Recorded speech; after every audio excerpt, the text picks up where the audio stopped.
तमिलनाडु की राजनीति में भले ही क्षेत्रीय दलों का वर्चस्व 5 दशकों से भी ज्यादा वक्त से कायम है, लेकिन समुद्री सीमा तट के संसदीय क्षेत्र कन्याकुमारी में इस बार भी मुकाबला सीधे बीजेपी और कांग्रेस के बीच ही है। द्रविड़ धारा के दलों के लिए गुंजाइश नजर नहीं आ रही। देखिए एक खास रिपोर्ट। चुनाव के लिए अपील करने आया हूं कि एआईडीएमके डीएमके को दोनों को छोड़कर भारतीय जनता कच्छी को वोट देकर मोदी जी का हाथ मजबूत करिए। कन्याकुमारी के तखलई में चिलचिलाती धूप में चुनाव प्रचार में उतरे गृह मंत्री अमित शाह ने बता दिया कि बीजेपी के लिए कन्याकुमारी सीट कितनी अहम है। कन्याकुमारी में कांग्रेस और बीजेपी के बीच मुख्य मुकाबला है। ऐसे में टीवी9 की टीम कन्याकुमारी का मूड जानने पहुंची। कांग्रेस अपनी पुरानी जमीन को फिर से पाने की कवायद में जुटी है, तो बीजेपी उस जमीन को छीनने की कवायद में। गांव-गांव कार्यकर्ता घूम रहे हैं, गांव-गांव पार्टी के लोग घूम रहे हैं। बीजेपी ने एक बार फिर अपने पुराने चेहरे पी राधाकृष्णन पर भरोसा जताया। 72 साल के राधाकृष्णन केंद्र सरकार के 10 साल के काम और मोदी के नाम पर जोर शोर से प्रचार में जुटे हैं। What are the priorities for your constituency? Because last time you lose the seat. Sir, here always the Congress do to polarize communally. This time they are not ready for that. They feel that while Radhakrishnan was the MP and minister, he brought 48,000 crore worth of projects to Kanyakumari. But most of the projects were stopped only because of the inefficiency of the sitting MP.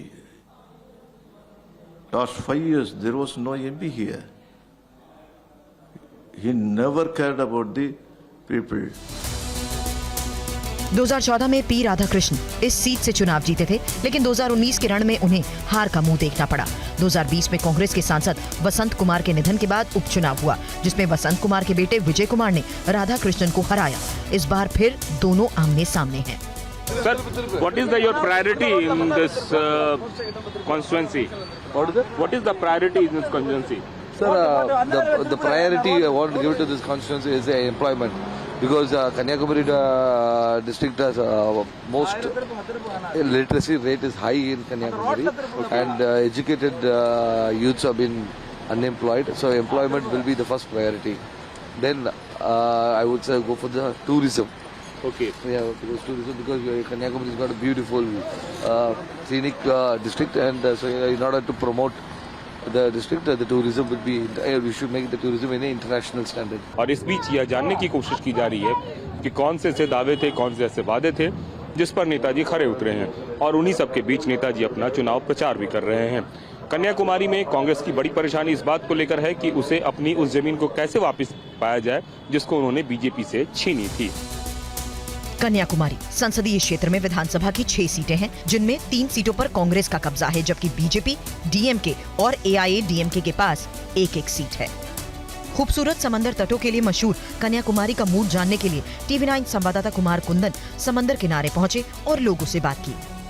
सब चीजें सब सही हैं, अपने अपने party के लिए सब कर रहे हैं, सब लोग कर रहे हैं, बट जो है राष्ट्र प्रथम होना चाहिए, राष्ट्र पहले आना चाहिए। महिलाओं के लिए सरकार ने कुछ किया है और महिलाओं को मिला है, वैसे विकास तो हुआ है, बहुत हुआ है।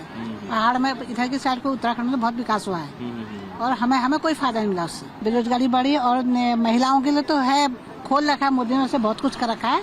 के लिए भी पहले से अच्छा माहौल हुआ है देश में।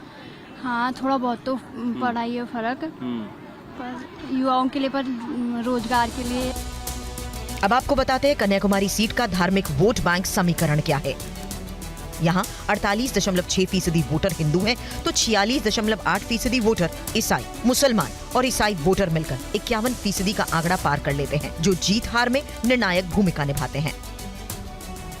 कन्याकुमारी के इन आंकड़ों के आधार पर इस बार ध्रुवीकरण भी देखने को मिल रहा है। लेकिन बड़ा सवाल ये है कि जनता किसको वोट देगी और किसे चुनेगी। क्या जनता विकास के मुद्दे पे देगी या फिर उसके दिमाग में कुछ और भी कई सारी चीजें हैं। लेकिन इतना जरूर है कि जितना मेहनत यहाँ पे की गई है उसको देखकर एक साफ लगता है कि आने वाले दिनों में जो चुनाव परिणाम होंगे उस परिणाम में वो फर्क देखने को मिलेगा जो शायद पहले नहीं दिखा था।